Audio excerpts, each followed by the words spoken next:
Bien, después de dar ya un breve recorrido por los antecedentes de la psicoterapia infantil, en esta videoclase vamos a encontrar algunos elementos donde se van a diferenciar tanto la psicoterapia infantil y la psicoterapia de adultos. Las dos imágenes nos hablan de algo o nos están ya diciendo algo muy obvio. Sin embargo, vamos a revisar algunos elementos. Vemos que en esta tabla la motivación para el tratamiento en la mayoría de los adultos van a ser ellos los que se presenten a consulta, van a tener mejor motivación para trabajar acerca de sus dificultades y bueno, va a haber el desarrollo lingüístico, va a haber una facilidad verbal satisfactoria, la presencia de la personalidad más firme en sus métodos, las defensas están más establecidas. Hablando de niños, vemos que como primer punto son llevados por sus padres o son derivados por alguna institución educativa igual. También por su falta de percepción de enfermedad o del síntoma que se esté manejando, van a carecer de motivación para trabajar y así para resolver sus problemas. En los objetivos del tratamiento va a haber mayor probabilidad de no tener metas comunes con el terapeuta, va a haber un repertorio lingüístico limitado. En este caso se va a hacer mayor uso del lenguaje no verbal. Ellos están más dependientes del ambiente y las personas importantes para ellos. Y en la plasticidad de la personalidad son más plegables y abiertos. Las influencias terapéuticas son menos y de integración y congruencia interna con la personalidad. Algunas implicaciones en el tratamiento infantil. Vemos que es necesario dedicar las primeras sesiones al desarrollo de una relación terapéutica, sobre todo en la que se pueda basar para las terapias posteriores, esa alianza terapéutica. Al niño la terapia debe parecerle interesante y así analizar sus necesidades, su exploración y la manipulación igual con el ambiente. En el desarrollo lingüístico se hace mayor hincapié en la comunicación no verbal y a su experiencia con las consecuencias. En el tratamiento se da una mayor atención al trato con personas importantes en su vida del niño y las condiciones de la realidad interna. Se va a hacer uso de procedimientos de intervención antes de que se establezca la personalidad y haya menos necesidad de técnicas de terapia pasada. Ahora bien, entonces, ¿cuál es el papel del psicoterapeuta infantil? Vemos que este profesionista, ya sea hombre o mujer, va a ser que haya decidido dedicar su trabajo al diagnóstico de problemas emocionales y al apoyo terapéutico, sobre todo en la población infantil. Debe comprender que también se enfrentará a retos muy importantes y en ocasiones complicados, que lo van a involucrar a él o a ella y a sus pacientes. Pero también saber que este tipo de actividades le va a proporcionar grandes satisfacciones. Vemos que para trabajar con los niños va a ser importante que el terapeuta infantil tenga una sólida formación profesional en psicología y también haya pasado por un proceso de revisión e introspección sobre sí mismo. ¿Por qué se pide esta situación? A veces sabemos que todos pasamos por esa etapa infantil, entonces esta parte de introspección y de revisión con uno mismo nos lleva a no engancharnos, a no transferir esos asuntos inconclusos de nuestra infancia con algún problema que esté pasando el niño o la niña y que tenga alguna semejanza con lo que hemos vivido. Es por eso que se tiene que trabajar también bajo supervisión clínica esos asuntos personales, sobre todo para no caer en la subjetividad o desviar el tratamiento principal del infante. También se debe de cubrir con un perfil determinado para trabajar con niños, adolescentes y adultos, ya sea padres o cuidadores o personal a cargo de el menor. Vemos que también se va a hacer uso de un razonamiento abstracto, se va a entender el discurso del paciente o del cliente en este caso, del pequeño, para después ordenarlo y formular las primeras hipótesis de trabajo, todo basándose desde el enfoque terapéutico que se decida seguir. Ya hace un momento veíamos en la anterior videoclase desde una aportación psicoanalítica, gestal, conductual, cognitiva conductual o narrativa, entre otras. Vemos que también otro punto importante va a ser la preparación intensa de la formación del profesionista, sobre todo la formación académica y didáctica. Será de suma importancia para adquirir los conocimientos básicos que le van a permitir al terapeuta realizar estos diagnósticos y hacer propuestas de intervención terapéutica de acuerdo a la problemática que igual haya detectado. Por otro lado, vemos que la terapia personal ayudará al profesionista en psicoterapia infantil a trabajar también en sus propias áreas de conflicto, para que éstas no intervengan en la comprensión del problema ni en el proceso terapéutico del paciente, algo que estábamos manejando hace un momento. Finalmente, con la supervisión constante, el terapeuta infantil podrá trabajar con un experto en el área que le compete, también para compartir estas experiencias, inquietudes, propuestas, errores, y que de esta manera le ayuden a guiarlo y a capacitarlo para su mejor desempeño profesional. La estabilidad emocional va a ser muy importante. Vemos que en un sentido de autoestima alto, las relaciones significativas, satisfactorias, especialmente en el ámbito de la familia y social, van a dar un sentido de vida y un proyecto fundamental de vida que le brinden un orden y seguridad. Esto también hace que al paciente se le transmita ese sentimiento de seguridad, de confianza y que asimile también algunos valores. En pocas palabras, caer en ese sentido de congruencia. No podemos referir, no podemos manejar algún elemento de tolerancia, de respeto con los padres de familia o algo que igual se esté trabajando con el infante y nosotros hacer todo lo contrario o carecer de ello. Vemos también otro elemento importante que es la identidad, la cual se obtendrá al sentirse una persona única e irrepetible, pues sabe también cuál es su propio estilo de hacer y ser en el mundo, tanto nosotros como con los pequeños que estemos trabajando.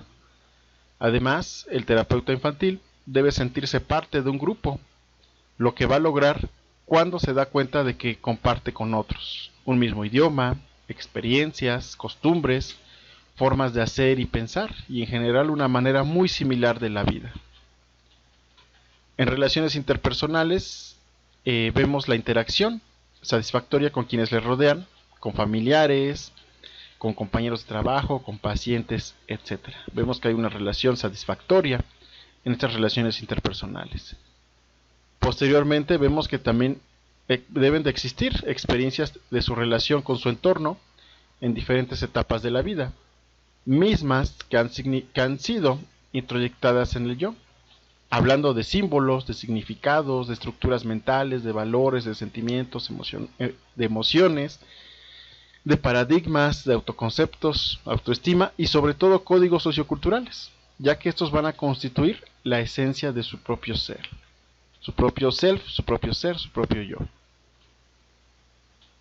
Hablábamos hace un momento de Axline y vemos que también comparte algunas características del psicoterapeuta infantil. 1. Tener un entendimiento y un genuino interés en el niño, algo que ya revisábamos con anterioridad. 2. Ser flexible y accesible igual en todo momento. Tratar al niño con sencillez y honestidad. No podemos fingir ser honestos, no podemos fingir ser alguien que no somos, sino realmente sentirlo, vivirlo, porque de esa manera también vamos a estar transmitiendo esa seguridad, esa sencillez, esa honestidad con el pequeño. Hay que poseer un grado de sentido del humor y paciencia. Y créanme que aquí cuando hablamos de sentido del humor es que abandones por un momento esos estatus tal vez de adulto y que incluso hasta te puedas igual reír con el pequeño, tirar con el niño ahí en un tapetito. Es, como decía igual esta autora, es entrar y salir, ¿no? O sea, entrar en el mundo del niño, ser igual niños por un momento y salir, porque de esa manera vamos a estar manteniendo nuestro papel como psicólogos, como psicólogas clínicos o psicoterapeutas, todo desde también siguiendo la identidad, los rasgos que cada niño, que cada niña presenta. Vemos que también se debe mostrar un interés y disposición para trabajar con los niños, y todo aquello constituye su entorno. Trabajar también con padres, trabajar también con maestros. Hay algunos colegas que incluso con un consentimiento informado y de mutuo acuerdo con papás y con autoridades educativas, se puede igual interactuar un día o dos para observar las conductas del infante. Todo depende de las estrategias terapéuticas con las que se cuente. Vemos que también debe ser un adulto amigable, digno de confianza, y no intentar marcar el proceso con sus juicios o prejuicios, conduciendo el proceso hacia metas idiosincrásicas propias del terapeuta. Esto es muy importante porque a veces igual el niño o la niña ya viene con un prediagnóstico y lo damos por hecho, en que, es que es hiperactivo, bueno, pues ya le damos tratamiento para hiperactividad. No, mis estimados colegas, es importante realizar nuevamente una valoración, diagnosticar realmente y ver si ese diagnóstico que ya tenemos anteriormente o que nos refirió algún otro especialista o algún docente o algún directivo realmente concuerda con lo que el niño está teniendo, y no conjeturar o armar esos juicios o prejuicios de valor. ¿Cuáles son las funciones del terapeuta? También van a depender del marco teórico. Vemos que como primer punto se requiere que el terapeuta sea flexible e inclusivo. Esto quiere decir que conozca diferentes aproximaciones teóricas y que también utilice con juicio crítico aquellos principios y fundamentos que son pertinentes para el problema. Todo esto sin mostrar tampoco una rigidez dogmática con respecto a las técnicas y teorías que en el tiempo pues han sido desarrolladas. Vemos que el terapeuta infantil también debe ser un agente creativo e innovador, y estar a la vanguardia y actualizarse de manera continua. Y aquí les paso un tip: tanto actualizarnos de manera continua en los aspectos de conocimiento y también en los aspectos de caricaturas, de qué novedades hay actualmente con el infante, porque desde ahí también podemos